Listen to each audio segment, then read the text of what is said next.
Assalamualaikum warahmatullahi wabarakatuh. Perkenalkan, nama saya Alvita Septasari dari MPI 3A. Di sini saya akan menjelaskan tentang resum dari buku dan skripsi yang sudah saya baca untuk memenuhi tugas mata kuliah Manajemen Sumber Daya Manusia. Di dalam buku yang saya baca terdapat 9 bab, yaitu bab pertama mengenai konsep dasar, bab kedua mengenai perencanaan peserta didik, bab 3 mengenai penerimaan peserta didik baru, bab 4 mengenai orientasi sekolah, bab 5 mengenai pengelompokan peserta didik, dan bab 6 mengenai pembinaan disiplin peserta didik, bab 7 mengenai evaluasi hasil belajar peserta didik, bab 8 mengenai sistem tingkat jurusan, mutasi dan dropout, dan yang terakhir bab 9 mengenai penyelenggaraan layanan khusus. Oke, pertama-tama saya akan menjelaskan tentang bab 1, yaitu konsep dasar. Pengertian peserta didik adalah seseorang yang terdaftar dalam suatu jalur, jenjang, dan jenis lembaga pendidikan tertentu yang selalu ingin mengembangkan potensi dirinya baik pada aspek akademik maupun non-akademik melalui proses pembelajaran yang diselenggarakan. Manajemen peserta didik adalah sebagai suatu usaha untuk mengatur, mengawasi, dan melayani berbagai hal yang dimiliki kaitan dengan peserta didik agar peserta didik mampu mencapai tujuan pembelajaran di sekolah, mulai dari peserta didik tersebut masuk sekolah sampai peserta didik tersebut lulus dari sekolah. Fungsi manajemen peserta didik adalah sebagai sarana bagi peserta didik untuk mengembangkan diri seoptimal mungkin, baik individu, sosial, aspirasi, kebutuhan, dan potensi lainnya. Tujuan manajemen peserta didik adalah mengatur kegiatan peserta didik agar menonjol proses belajar mengajar di sekolah dalam pencapaian tujuan sekolah dan tujuan pendidikan yang optimal. Dengan kata lain, tujuan manajemen peserta didik yaitu mengatur kegiatan-kegiatan dari mulai masuk sekolah sampai lulus sekolah. Prinsip manajemen peserta didik harus mengaksentuasikan pada penonjolan 4 pilar manajemen sekolah, yaitu mutu, kemandirian, partisipasi masyarakat, dan transparansi. Pendekatan manajemen peserta didik ditunjang dari tujuan dan fungsinya dibagi menjadi 3, yaitu pendekatan kuantitatif, pendekatan kualitatif, dan pendekatan terpadu. Ruang lingkup manajemen peserta didik. Pertama, perencanaan peserta didik. 2. Penerimaan peserta didik baru. 3. Orientasi peserta didik. 4. Mengatur kehadiran dan ketidakhadiran peserta didik. 5. Pengelompokan peserta didik. 6. Mengatur evaluasi hasil belajar peserta didik. 7. Mengatur kenaikan tingkat peserta didik. 8. Mengatur peserta didik yang mutasi dan dropout. 9. Kode etik, pengadilan, hukuman, dan disiplin peserta didik. Bab 2. Perencanaan peserta didik. Perencanaan atau planning adalah memikirkan ke depan tentang apa-apa yang harus dilakukan. Perencanaan peserta didik adalah suatu aktivitas memikirkan ke depan tentang hal-hal yang harus dilakukan berkenaan dengan peserta didik akan memasuki sekolah maupun akan lulus dari sekolah. Ruang lingkup perencanaan peserta didik. Perkiraan, perumusan tujuan, kebijakan, penyusunan program, prosedur, penjadwalan, dan pembiayaan. Langkah-langkah dalam perencanaan peserta didik. 1. Analisis kebutuhan peserta didik. 2. Perencanaan rekrutmen peserta didik. 3. Perencanaan seleksi peserta didik. 4. Perencanaan orientasi peserta didik. 5. Perencanaan penempatan peserta didik. 6. Pencatatan dan pelaporan. Bab 3. Penerimaan peserta didik baru. Penerimaan peserta didik baru merupakan proses pencarian, menentukan, dan menarik pelamar yang mampu untuk menjadi peserta didik di lembaga pendidikan atau sekolah yang bersangkutan. Tujuan penerimaan peserta didik baru adalah untuk memberikan layanan bagi anak usia sekolah atau lulusan untuk memasuki satu pendidikan yang lebih tinggi secara tertib, terarah, dan berkualitas. Asas penerimaan peserta didik baru: objektif, transparan, akuntabel, tidak diskriminatif, kompetitif. Sistem penerimaan, sistem promosi, sistem seleksi. Kriteria penerimaan, kriteria acuan patokan, kriteria acuan norma, kriteria yang didasarkan atas daya tampung sekolah. Prosedur, 1. Pembentukan panitia. 2. Rapat penerimaan peserta didik. 3. Pembuatan, pengiriman, pemasangan, pengumuman. 4. Pendaftaran calon peserta didik. 5. Seleksi peserta didik baru. 6. Penentuan peserta didik baru yang diterima. 7. Pendaftaran ulang. Bab 4. Orientasi sekolah. Orientasi sekolah adalah pengenalan.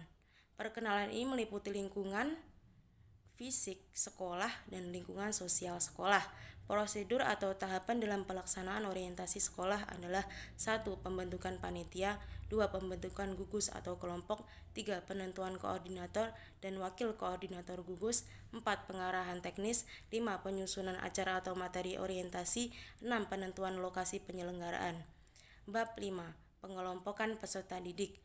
Pengelompokan atau grouping dan classification atau klasifikasi adalah pengelompokan peserta didik berdasarkan karakteristiknya.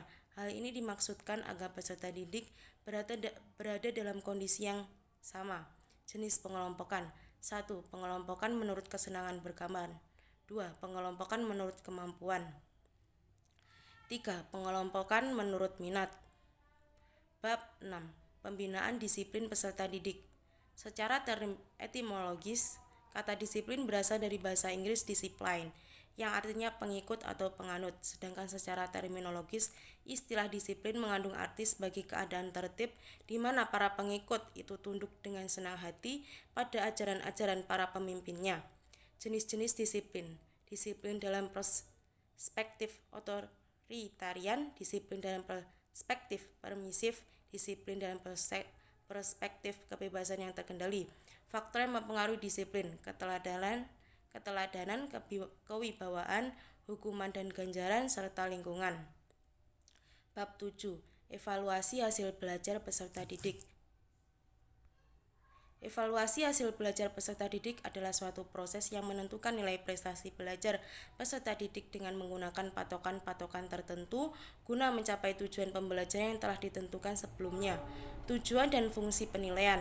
1. Mengetahui tingkat penguasaan kompetensi dalam sikat, pengetahuan, dan keterampilan yang sudah dan belum dikuasai seorang atau sekelompok peserta didik untuk ditingkatkan dalam pembelajaran remedial dan program pengayaan. 2. Memperbaiki proses pembelajaran pada pertemuan semester berikutnya. Bab 8. Sistem tingkat jurusan mutasi dan dropout adalah suatu bentuk penghargaan kepada peserta didik setelah memenuhi kriteria dan waktu tertentu dalam bentuk kenaikan satu tingkat ke jenjang yang lebih tinggi. Kriteria yang dimaksudkan adalah mengacu kepada prestasi akademik dan prestasi lainnya, sedangkan waktu mengacu kepada lama peserta didik berada di tingkat tersebut. Pertimbangan kenaikan tingkat ditinjau dari beberapa hal, yaitu prestasi peserta didik, waktu kenaikan tingkat, dan persyaratan administrasi sekolah. Dropout adalah peserta didik yang keluar dari sekolah sebelum waktunya atau sebelum lulus dikarenakan ketidakmampuan mengikuti pelajaran menjadi penyebab peserta didik merasa berat untuk menyelesaikan pendidikannya. Oleh karena itu, peserta didik perlu mendapatkan perlakuan khusus yang berbeda dengan peserta didik lainnya. Peserta didik tidak memiliki biaya untuk sekolah, peserta didik sakit parah, peserta didik terpaksa bekerja, peserta didik di drop out oleh sekolah karena sudah tidak dapat dididik lagi, peserta didik itu sendiri yang tidak mau lagi sekolah, peserta didik yang mengalami kasus pidana dengan kekuatan hukum yang sudah tetap. Bab 9. Penyelenggaraan layanan khusus. Khusus di sekolah adalah penataan semua sumber manusia dan non-manusia dalam rangka penyelenggaraan layanan secara khusus kepada peserta didik guna mencapai tujuan lembaga atau sekolah secara lebih optimal.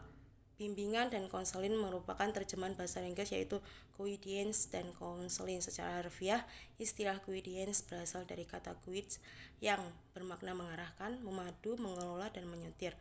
Pelaksanaan manajemen peserta didik di MTSN Raudatul Ulum Kabupaten Pesisir Barat oleh Surya Saputra. Manajemen peserta didik dalam pelaksanaan program-program kegiatan manajemen peserta didik di MTS Raudatul Ulum yang diselenggarakan harus didasarkan kepada kepentingan, pertimbangan, dan peningkatan kemampuan peserta didik dalam bidang kognitif, afektif, dan psikomotor. Meningkatkan minat peserta didik dalam penelitian ini, peneliti menggunakan pendekatan kualitatif untuk mengetahui bahwa pelaksanaan manajemen peserta didik di MTS Raudatul Ulum Kabupaten Pesisir Barat.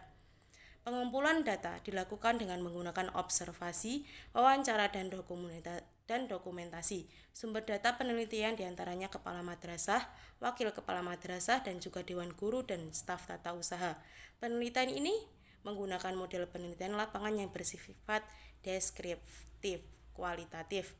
Hasil penelitian menunjukkan bahwa pelaksanaan manajemen peserta didik di MTS Raudatul Ulum Kabupaten Pesisir Barat telah menerapkan 8 langkah dalam pelaksanaan manajemen peserta didiknya.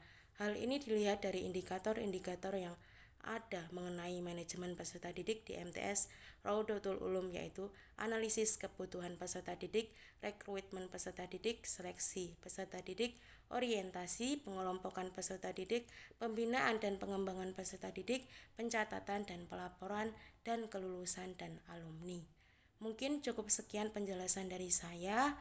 Ada kurang lebihnya saya mohon maaf. Wassalamualaikum warahmatullahi wabarakatuh.